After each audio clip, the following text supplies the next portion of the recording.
The effects of ecotourism on marine mammals, how human interaction has an impact. Ecotourism is a form of tourism that is designed to be environmentally responsible and education-focused. Rather than traditional tourism, which often prioritizes profit and high visitor numbers, ecotourism aims to connect people with nature in a way that promotes conservation, cultural appreciation, and sustainable practices. It combines conservation with commercialization. Historically, interactions with marine mammals were not about conservation and were more about exploitation. A good example of this is the shift in the whaling industry. For centuries, whales were hunted for their meat, baleen, and oil. But as whale populations declined, awareness grew and attitudes changed, where things like the International Whaling Commission in 1946 were put into place. Instead of hunting whales, people became increasingly interested in observing whales in their natural habitats. There are 4 types of ecotourism: nature-based, cultural, adventure-based, and voluntourism. Nature-based ecotourism allows people to connect with nature without disturbing wildlife through wildlife observation tours or wildlife photography.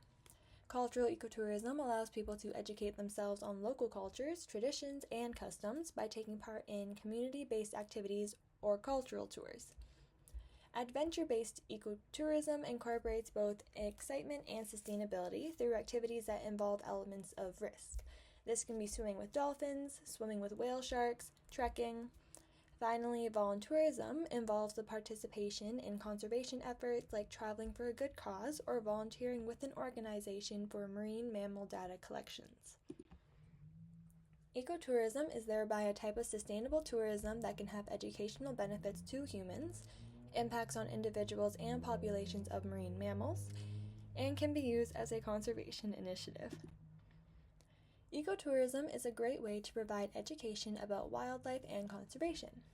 When tourists participate in activities like whale watching or visiting rehabilitation centers, they become witnesses to conservation in action.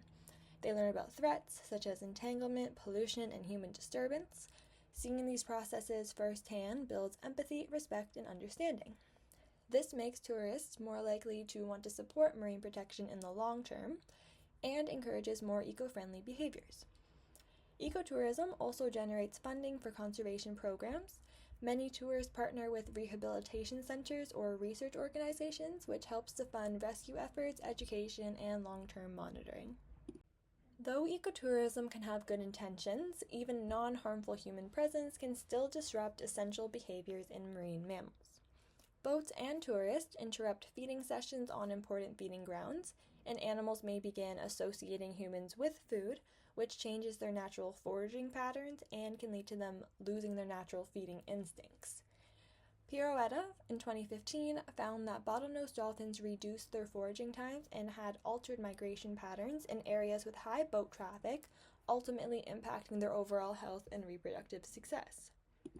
Spinner dolphins are a good example on how species with predictable daily routines are especially vulnerable. Their main threat is persistent human harassment from dolphin watching boats.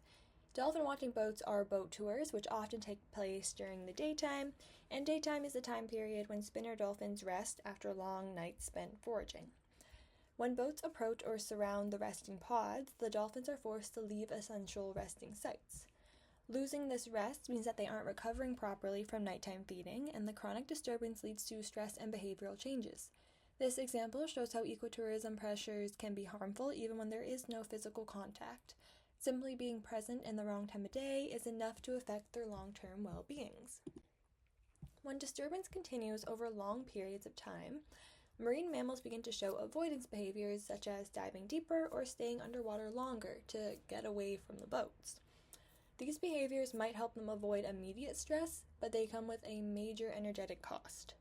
Using more energy to avoid disturbances reduces the amount of energy they have available for feeding, recovery, and reproduction. Over time, these behavioral changes can reduce reproductive success and even calf survival. This reinforces the key idea that even though ecotourism aims to be respectful and educational, without proper regulations and careful management, it can still create long-term negative impacts on marine mammals. But ecotourism is not inherently harmful. When managed sustainably, it can be extremely valuable as a conservation tool, educating tourists and locals on conservation challenges.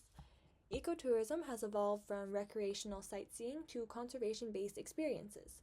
In the Amazon, for example, visitors participate in reforestation and rehabilitation projects, protecting biodiversity while generating funds for conservation.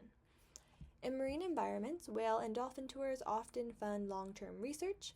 Monitoring programs track population health, migration, and behavior, all the while educating the public. New Zealand is a strong example of effective ecotourism management, where they have regulations that limit vessel numbers and restrict swimming with calves. Education is also built into many tours. Guides explain species behavior, conservation status, and threats, helping tourists understand what they're seeing and why it matters. Whale watching guidelines are another crucial component. These typically include staying 100 to 200 meters away from the whale, approaching whales from parallel rather than head-on, limiting viewing time, maintaining a predictable course, and shutting off engines if whales approach. These rules significantly reduce stress and disturbance, allowing ecotourism to exist without harming wildlife.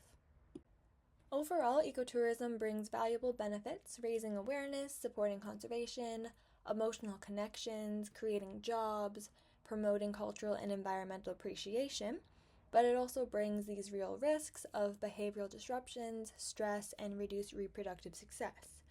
The solution is not to eliminate ecotourism, but to manage it responsibly with stronger regulations, educated guides and tourists, ongoing research, virtual tours, VR, and low-impact drones. With proper management, ecotourism can fulfill its goal of being both an educational experience and a conservation initiative with minimal harm to wildlife.